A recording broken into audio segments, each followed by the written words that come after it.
একটা বিয়ে ভেঙে গেল, এটা একটা অলক্ষণের ব্যাপার না? কাজেরও মন খারাপ।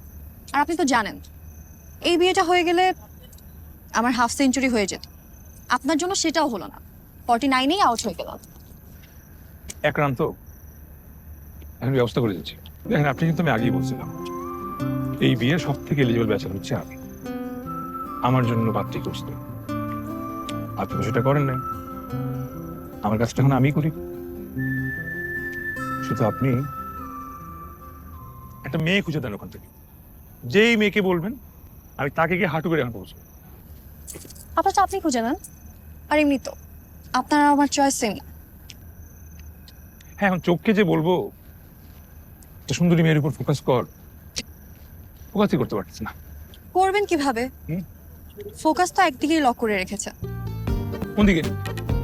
হ্যাঁ, এই যে, এই দিকে।